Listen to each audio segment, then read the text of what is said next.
Hello students, in this video lecture we will continue with the second learning rule, that's perceptron learning rule.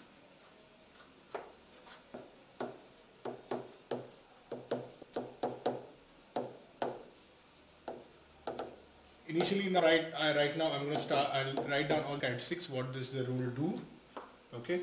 So just repeat the whole diagram of what we had done, the ith neuron, right.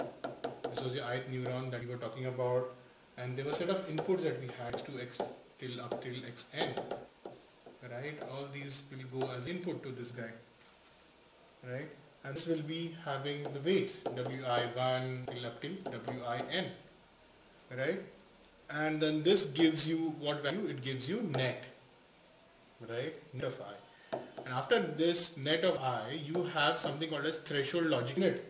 Now this is a bipolar binary activation function. For perceptron learning rule is for bipolar binary activation function. If you remember that, just go to your previous video lectures and remember, it basically gives you output is +1 or -1, right? The output will be your OI, okay, after net basically multiplication of W into X, and then you have an activation function, that is a threshold logic unit over here, and it is a bipolar binary because the output is either +1 or -1.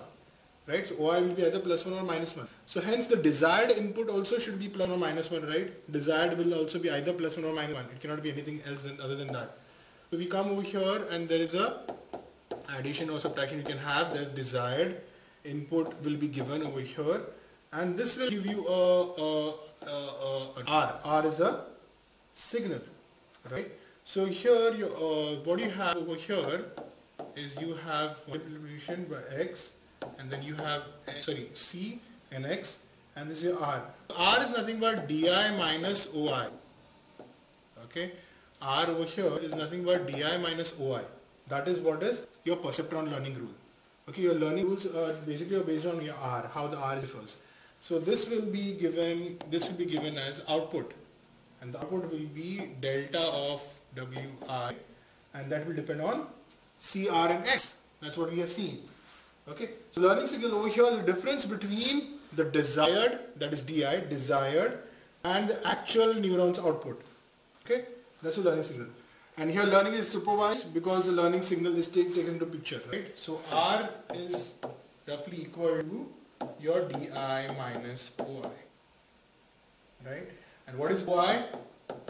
Now OI is basically nothing but your signum function of Wit of X. T is for the transpose, by the way, and I is for the ith neuron, right?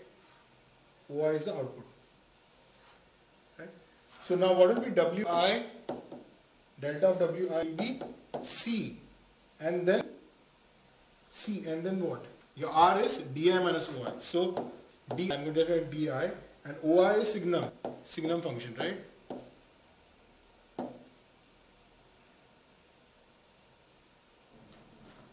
Okay, we are writing the I down, so yeah, T and X.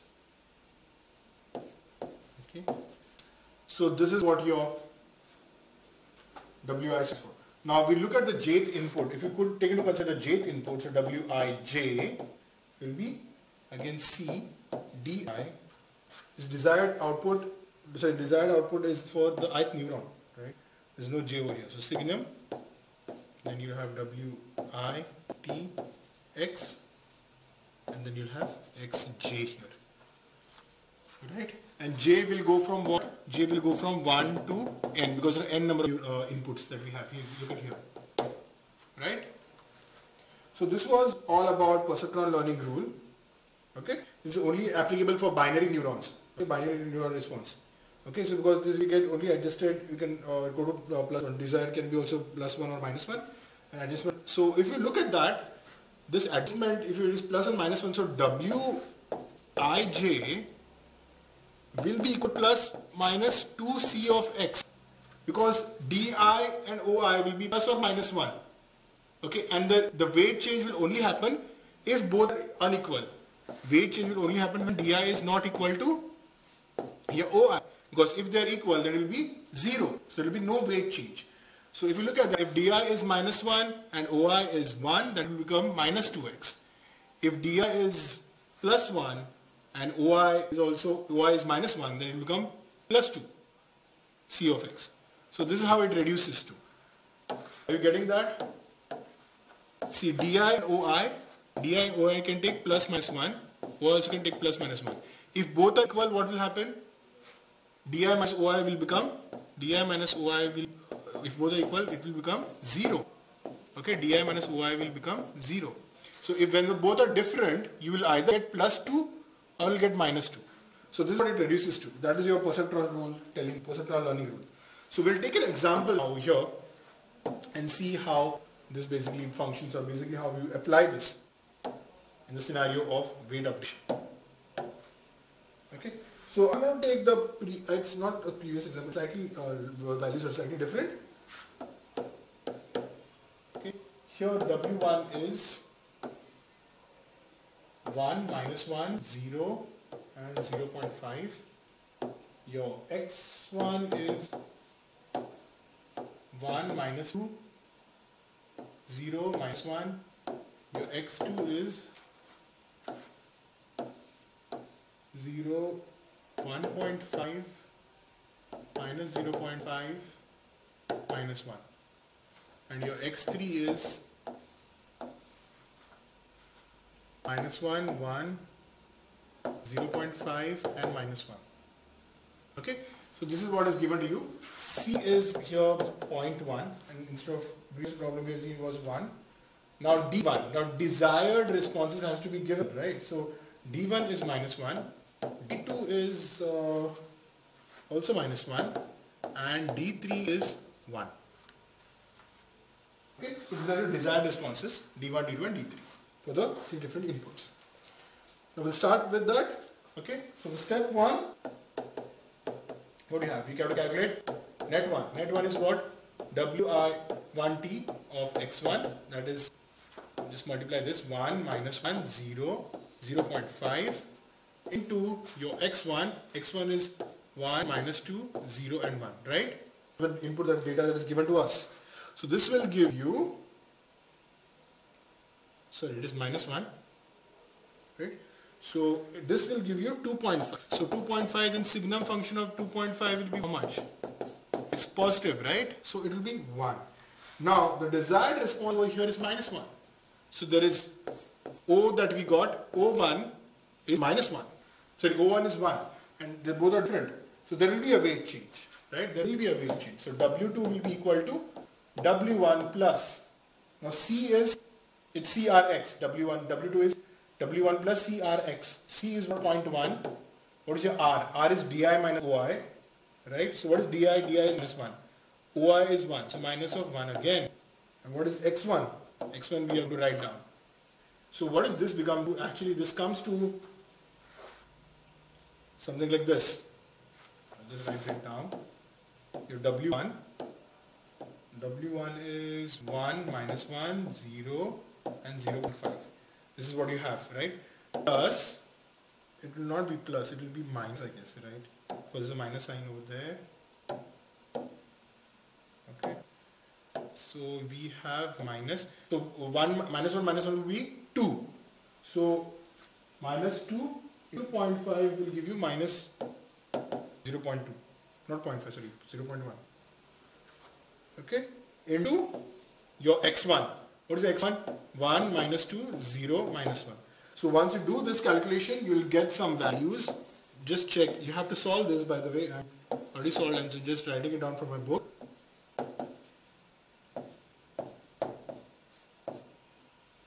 Okay, this is minus, by the way. Right? So this is what you get as W2. We'll go ahead. Right? This is my W2. So I'll go to step 2. What is my step 2?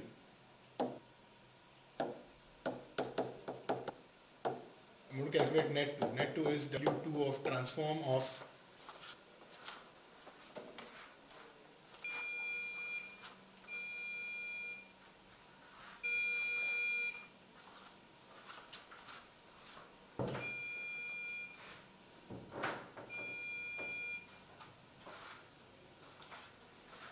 sorry, just went on to switch off the AC. Yeah. So W2 TX2. So what are the weights that I had? Weights I have got here. These are the weights. So 0.8 minus 0.6, 0, 0.7. Then we have X2. What is the X2? X2 was 0, 1.5, minus 0.5 and minus 1. These are the weights that I had. Sorry, input that I had. X2. So you multiply all this, you will get minus 1.6. So synonym of this minus 1.6 will be minus 1. Now what is D2? D2 is minus 1, which equals to O2, which equals to minus 1, right? So there will be no weight change because it will become, all of that will become 0. So what will happen to W3? I will say that what is W3? So W3 is W2 plus this will become 0. So W3 implies that W3 equals W2. Okay, there is no weight change. Now we'll go to the next step. Step number 3.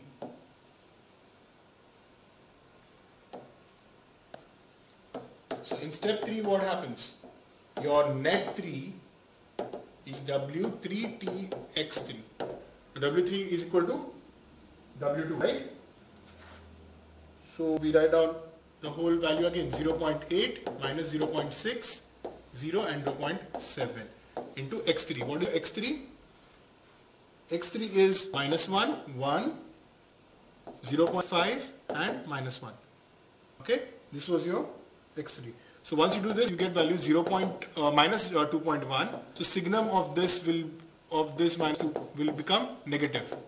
So your what is D3? D3 was 1.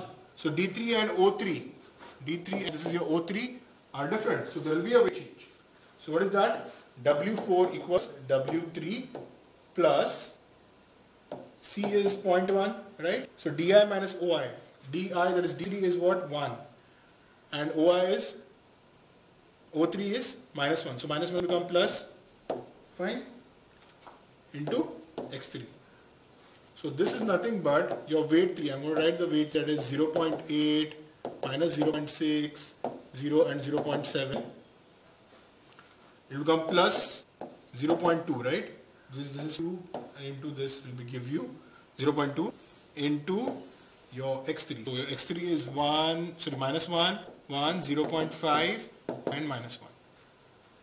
So once you do all this, you will get the final weights. And the final weights are nothing but this. What is our final weight? 0.6 minus 0.4, 0.1 and 0.5. These are the final weights using perceptron learning rule. Okay? So this is a problem, this was an example explaining how to use perceptron learning rule and getting the weight updation. Okay? So now we'll move to the third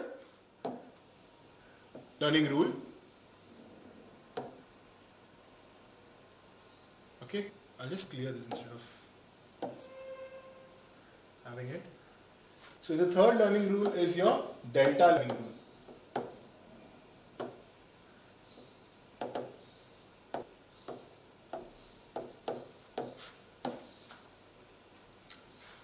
Okay, a slight change over here, and also in relation to applications, we'll have a change. Okay, 1 second.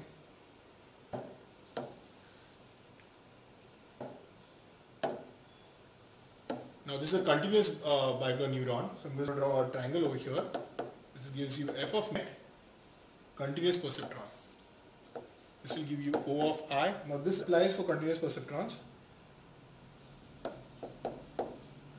And you have a desired input also for this. Okay.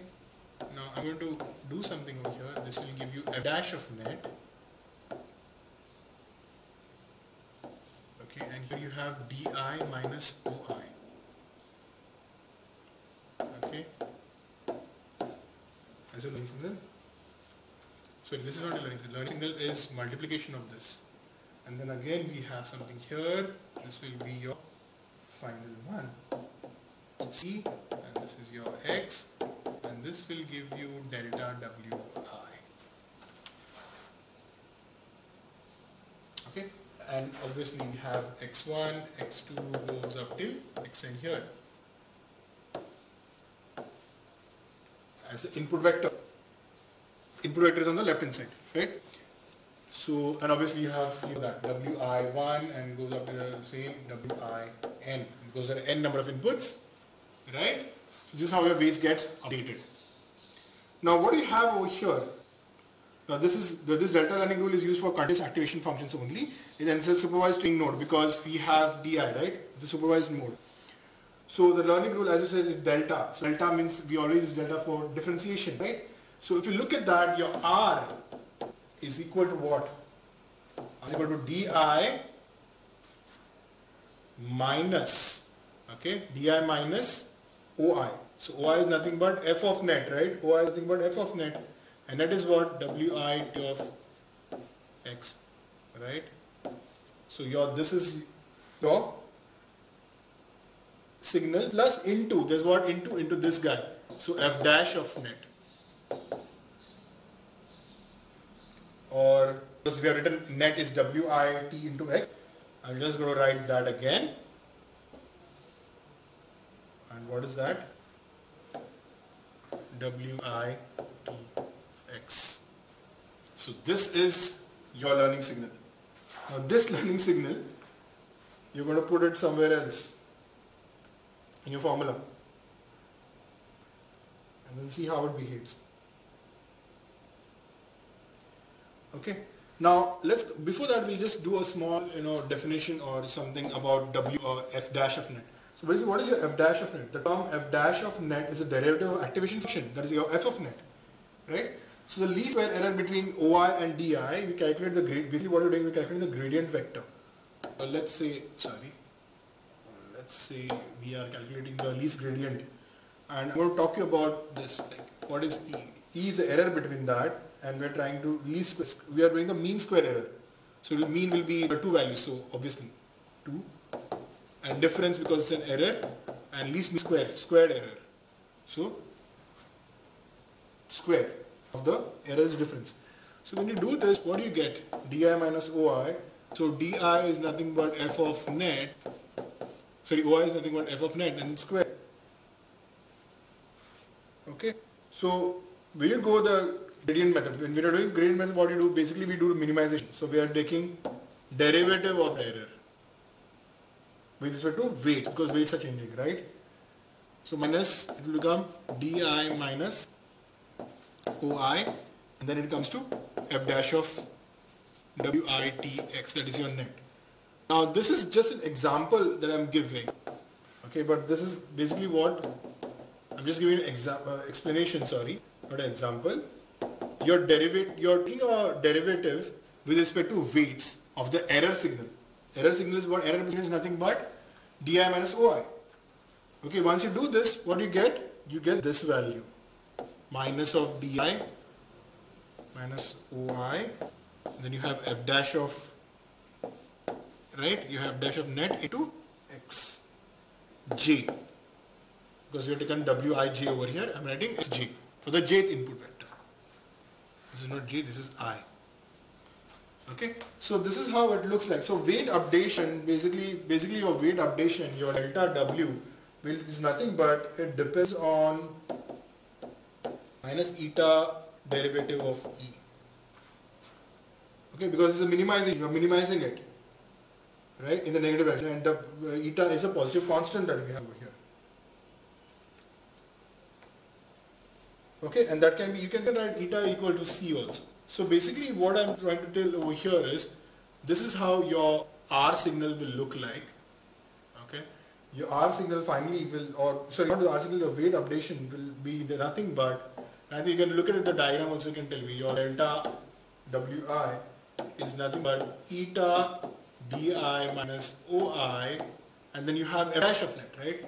So you have f dash of net and into x.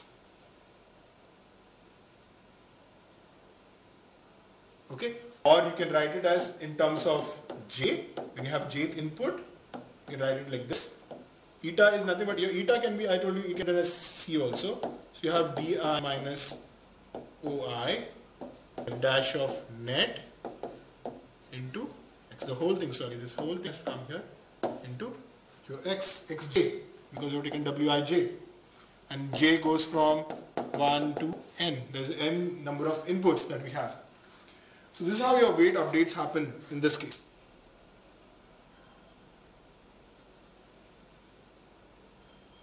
Okay, is that fine? Is that clear? We'll take an example. Okay, we'll take an example and we'll try to solve this.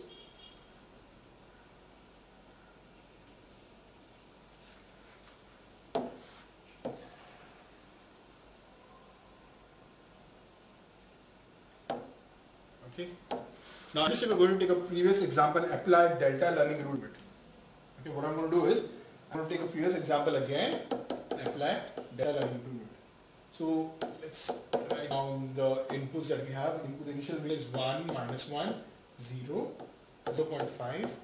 x1 was given to us, that was 1, minus 2, 0 and minus 1. x2 is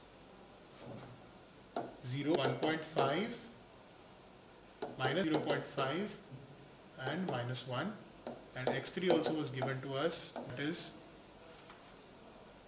minus 1, 1, 0.5 and minus 1. Right? It was given, C was given as to be 0.1, D1 was given minus 1, D2 was given as minus 1 and D3 was given as 1.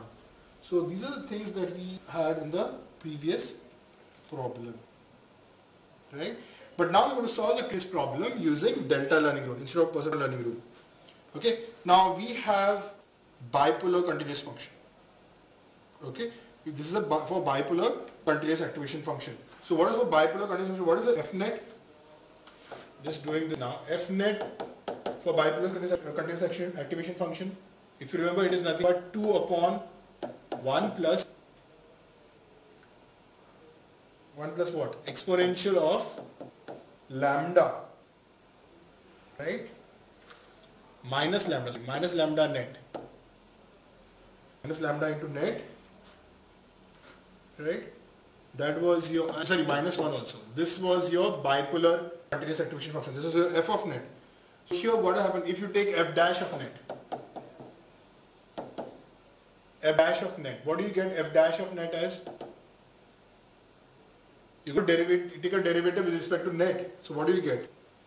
It will be half of 1 minus O. O is your net, by the way. F of net, right? O square. Yes. So you can try this at home, take a derivative of this and check whether you get this. Okay, this is a bipolar continuous function. Try to find the derivative of that and then check. You should get this. So I'm not going to do that over here in this problem because this is what we are going to use. Okay, so now, sorry, I have to do undo. Yes. So this is what is given to us, right? Just remember this. This is what is given to us. Fine. Now we'll go ahead and do the first step. Now what is in the first step? Step 1. Step 1 we had already done that. So I'm just going to directly do that. We calculated what net 1. Net 1 is WIT into x1. WIT into x1 and that gave me 2.5 I guess. I remember it was 2.5. Okay. Now we are going to use signum function because this is bipolar continuous activation function. Okay. So using net we are going to calculate f of net. Right. So what is O1? O1 is f of net. F of net I have given you the formula right on top, that is 2 upon 1 plus exponential of minus lambda net. So substitute the value over there. What do you get? What do you get? Okay, lambda is 1 by the way. The learning, this lambda is 1 and C is 0.1 for this problem, right? So substitute the value of net equal to 2.5 in that formula and you will get answer. I'm just going to write this only once. 1 plus exponential of minus lambda net minus 1. This is a formula. So you will substitute the value of 2.5 over here. You will get the answer to be, your O1 to be 0.848. That is your O1. Okay, now what you have to also calculate f dash of net. What is f dash of net? Half of 1 minus O1 the whole square. Right? Not the whole square, the O1 square. Okay, so once I do this, what do the answer I get? I get it as 0.140. Okay, now this is delta learning rule has a lot of calculations. So W2 will be W1 plus,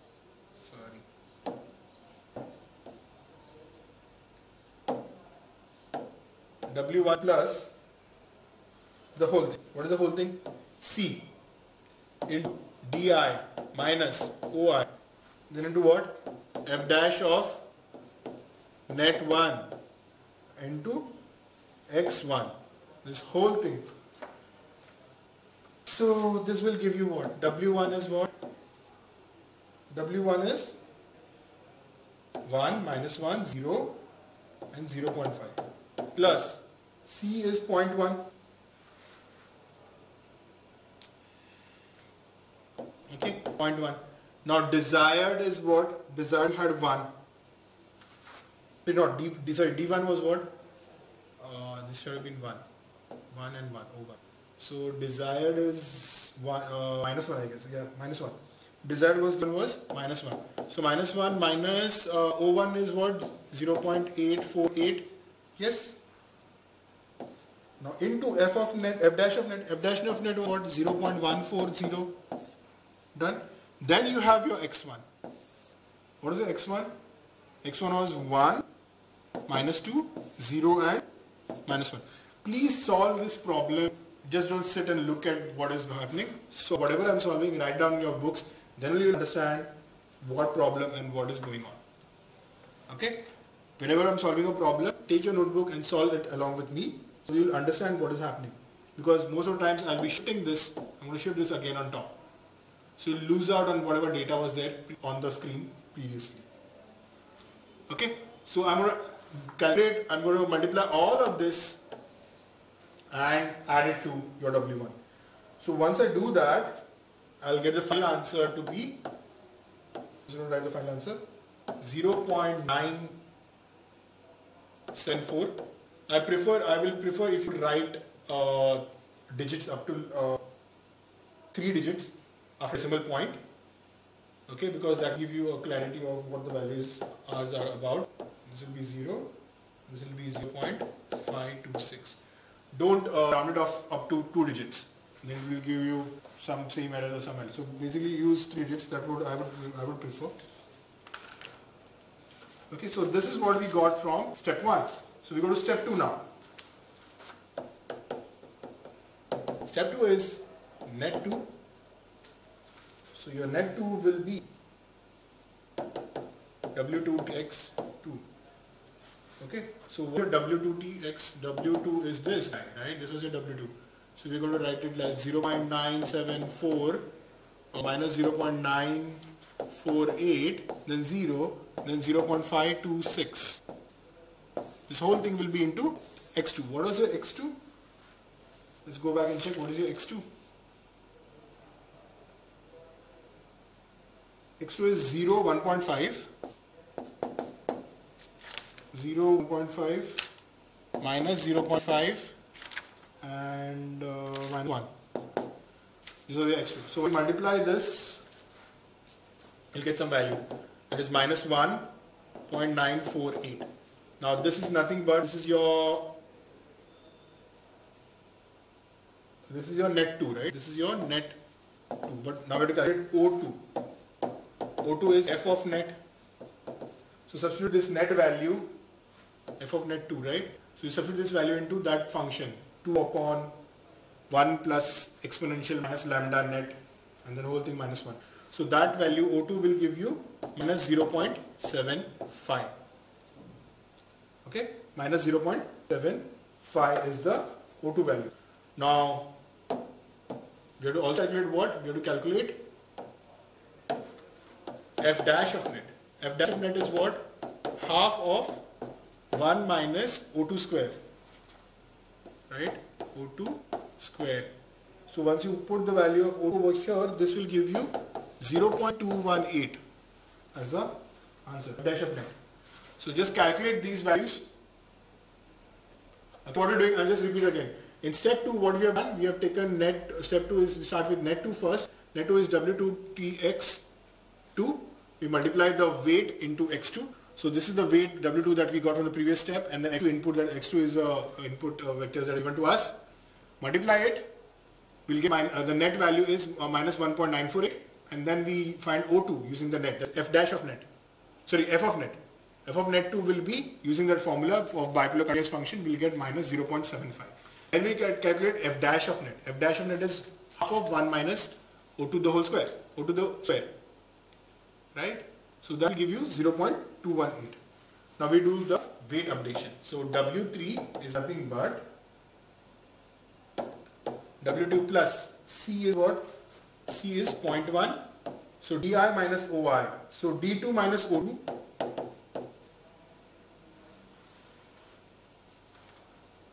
Okay. I'll again clear this. I don't want to mix you up. Okay. A dash of net 2.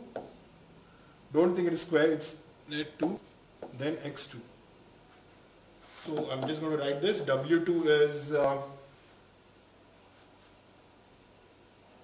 what is W2? 0.974. Then you have minus 0.948, 0 and 0.526 is your what is W2? So W that is 0.1, and then D2 was minus 1, and O2 is minus 1 plus 0.75. Okay, and then again multiply this by net. F dash of net was 0.218, and x2 is here 1, sorry not 1, 0, 1.5, minus 0.5 and minus 1.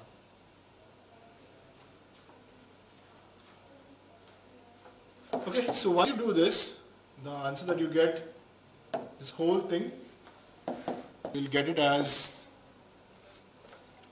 0.974 minus 0.956, then 0.002725. I'm just keeping it this, so that if you want to round it off later, we can round it off later. Right now, we'll just keep it like this, 531, last value. So this is what you get at step 2. We'll go ahead with step 3.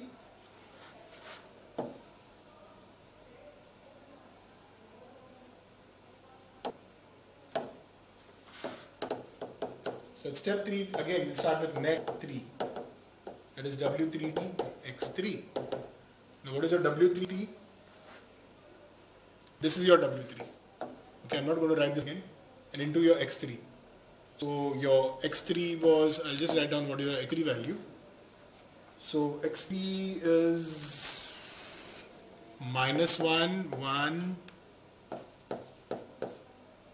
minus 1, 1, 0.5 and again minus 1. This was your X3 value. So the X3 into, just do these two, just multiply these two as in with transposer. So you will get this value as minus 2.46. Okay. Then your O3 is f of net 3. So substitute the value of net into the function. You will get minus 0.842. All of these calculations you can use a calculator. Do it fast. Okay. So then f dash of net 3 is again half of 1 minus O3 square. So this should give you a positive answer, and that will be 0.145. Got it? Now W4 will be what? W3 plus C into D3 minus O3 into F dash of net 3 into X3. So once you have these calculations, okay, once you have this, all these values, you just need to substitute it into the whole equation, and that's how you get the answer. right? So I'm just going to write the step. So W3 was, what was W3 that we had? 0.974, right? And then minus 0.956, and then we had 0.002756, sorry 56, and the last one was 0.531. This was W3 that we had, plus C is 0.1, D3 was 1, so 1 and O3 is negative, so 1 plus 0.842, right? Then we have F dash is 0.145, right? And then you have X3. X3 I had written as minus 1, 1, 0.5 and minus 1 again. So once you do whole of this, you will get the final answer 0.947 minus 0.929 and 0.016, and this is 0.505. This is your W4, the final weights. So all of this was using your delta learning rule. Okay, there's a third method, the third learning that we had learned was using delta learning.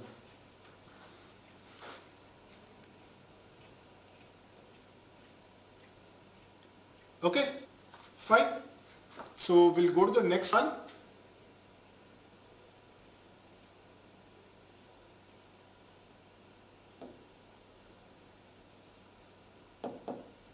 Okay, I'm just going to do something over here, not going to wipe off the whole thing. So this is the whole problem, you can see at a glance. You can't see at a glance. Okay, I guess you can see this. Okay, I'll start from here. This is your delta learning rule. We took an example over here. Right, we took an example over here. This is the data that was given to us. And then we go ahead, we found Fnet, F dash of net, we did the step 1, step 2, step 3, right? Now what I'm going to do is, I'm going to write next to it, next rule, because it's similar to this. Okay. The fourth and the last one that you have in your syllabus, the fourth is Widrow-Hopf. Widrow-Hopf learning rule.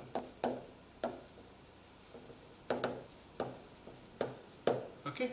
In Widrow-Hopf learning rule, again is the same. It's supervised training.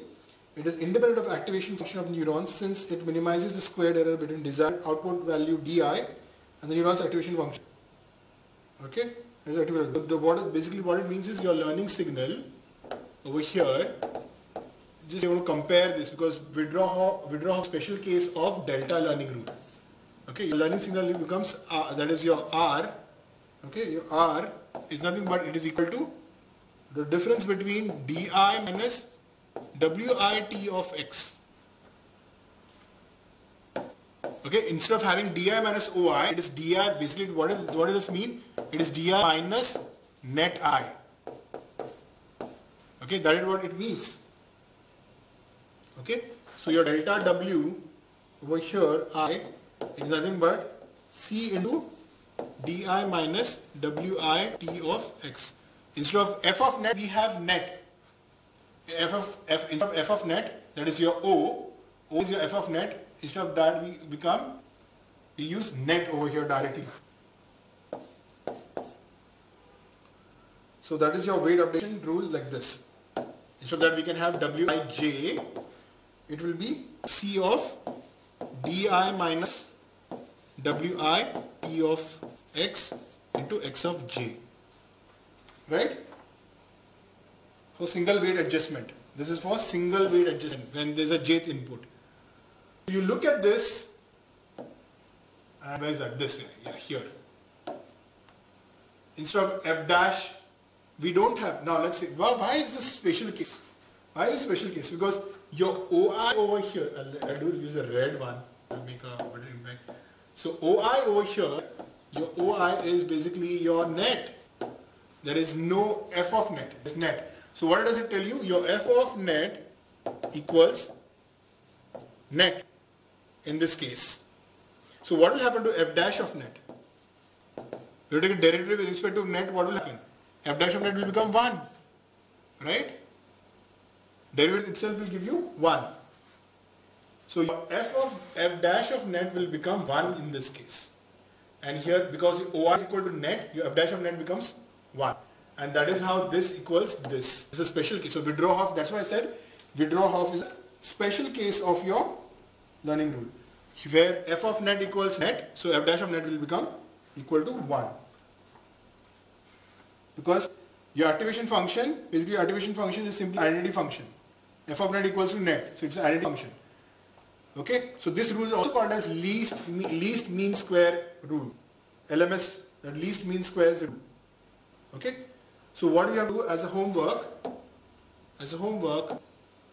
sorry, I have to minimize. You got to solve the same problem, take the same values and solve it using Wiedrohoff learning rule. Take the same problem, okay, and solve it using Wiedrohoff learning rule. This is the problem. But here what will happen? Your f of net will be equal to net. So whatever net that you get, okay, that net value will be your f of net. And f dash of net will be equal to 1. Okay, so use the same values that are there given over here in this problem and solve it. So here what net you get, now net you get is 2.5.